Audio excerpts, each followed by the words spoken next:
This next guy is also a ChicagoNow writer, and he's a professional screenwriter writing some great movies. Please welcome Dale Zawada, everybody. Are there any parents in the house tonight? Make some noise. Don't. That was more than I was expecting, by the way. That was a lot. Right now, all my friends are having kids, and it's weird because they'll ask me to babysit, which is how I know they're terrible parents. You don't ask me to babysit. You don't do that. It's like, do you want that kid to die? Is that your end game? Come home 3 hours later. Dan, Sarah, I'm so sorry. I accidentally microwaved your baby. I thought it was a burrito. I messed up. But they'll convince me to babysit because they'll say, Dale, he's potty trained. You don't have to change any diapers. We just potty trained him. And as some of you parents might know, yeah, just potty trained can be so much worse. I went to the bathroom, I opened the bathroom door, and there's poop and pee everywhere. I was all mad, I was like, he didn't even lift the lid, that's not trained. And did he wipe his ass with the shower curtain? This is madness. Gonna microwave the hell out of that kid. So I was at a Chuck E. Cheese. Is that the word of the night? What was that? Parents don't really want to see this walking into Chuck E. Cheese. I get it. They really don't want to see this walking into Chuck E. Cheese. It's like, hey, how you doing? I'll see you later, all right? It was my niece's birthday party, and Chuck E. Cheese is great. You know they sell beer at Chuck E. Cheese? Yes, said the alcoholics. But it's great. I had no idea. I thought that was the strangest thing in the world. But after 5 minutes of being at Chuck E. Cheese, I was like, that makes sense. Keep them coming. Keep them coming. Played every single game Chuck E. Cheese had to offer. Didn't pay for a single token. Because there's tokens everywhere there. Chuck E. Cheese is the El Dorado of tokens. It's awesome. Because the kids have that little cup of tokens and they're running around spilling them. And I'm behind them picking them up. Just like, give me the tokens. I need them. I even had one little boy come up to me. He said, tokens? What did he say? So I said, yes, I will take your tokens. You've learned a valuable lesson.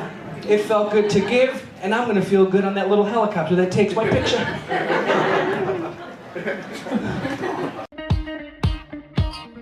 A bit of a confession to make. I started smoking weed again, which is not good, especially for a guy my size. It's like I get the munchies naturally. I do not need the help.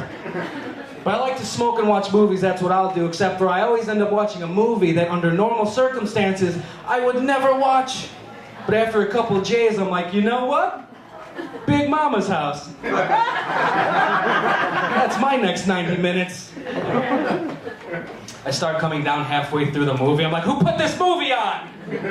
Gonna punch that guy in the face. I think that should be the marijuana PSA. Don't you smoke marijuana, or you'll watch The Zookeeper. Twice. Does not get better. Does not get better. I don't understand black people on Facebook. I just don't know what they're saying. Like, I know some of the most intelligent, well-spoken black people you'll ever meet in your life. But when they get on Facebook, I have no idea what they're saying. Everything's like, this shit is YOLO, shaking my damn head, scooping wop da bam. I'm like, I don't know what that was. The fact that it's in all caps did not help me decipher that message. I'm reading their friends' responses. Everyone's like, congrats on the big promotion. I'm like, is that what that meant?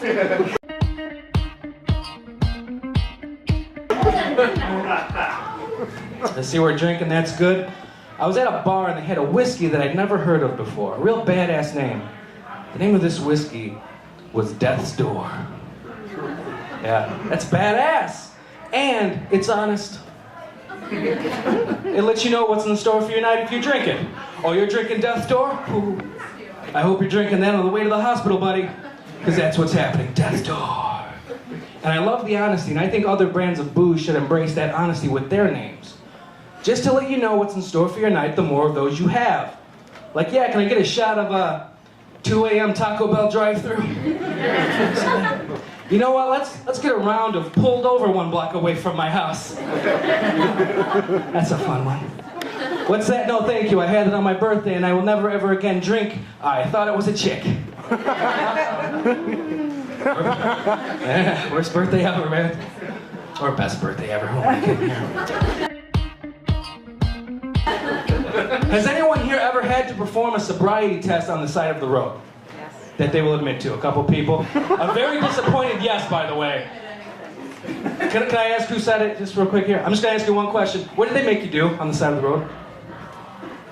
They made me walk. Straight line? Yeah. That's not bad. My favorite one is this. Sir, I think you've been drinking and driving. I'm going to have to ask you to recite the alphabet backwards. What is that? I couldn't do that sober. That's crazy. Reciting the alphabet backwards proves one thing. That you can recite the alphabet backwards. That's it. It's a glorified parlor trick. Sir, I think you've been drinking and driving. I'm gonna have to ask you to juggle these fucking plates. Go ahead and do that. Same thing. Doesn't make sense. I went to a fair this past 4th of July, and at this fair they had helicopter rides. Now by applause, who's ever been on a helicopter ride? Couple people. It's fun. It's fun. You get in, you go up high, you spit on the people. You know, they don't like it when you spit on the people, but that's happening. And I enjoyed it. I had a blast. But when it was all said and done, I only had one question. Why do helicopters have seat belts? What's that doing? It's like, oh crap, we're going down. All right. No. And what's worse, it's like the harness seatbelt over your shoulder between your legs. So not only are you gonna die a fiery death, but your junk's gonna get ripped apart, ball juice and dick sharks everywhere. It's a terrible way to die. Terrible way. I apologize about the ball juice just there. That was unprofessional. It's like a Gallagher show sometimes. You never know. Had to go to the dentist not too long ago, as we all do. Had to get my teethus cleaned. I call them my teethus because I'm an idiot.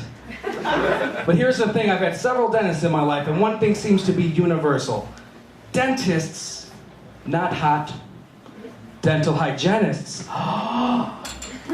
smoking hot. How is this happening? These girls are like, yeah, I'm either going to be a model or a dental hygienist. I haven't decided yet. I'm serious. They get me in that dentist chair and their bosom rubs up against my elbow. Oh, I lose it, man. I lose it. I'm not getting much action. This is all I have to look forward to. To the point where I get that card in the mail, you know, that you have a cleaning in 1 week. I'm like, yeah! Going to the dentist. Woo! Did you hear that, elbow? Did you hear? Yeah! You've got a date there. Woo! All right, I've been Dale Zawada. You guys, thank you. Dale Zawada, everybody, Chicago Now.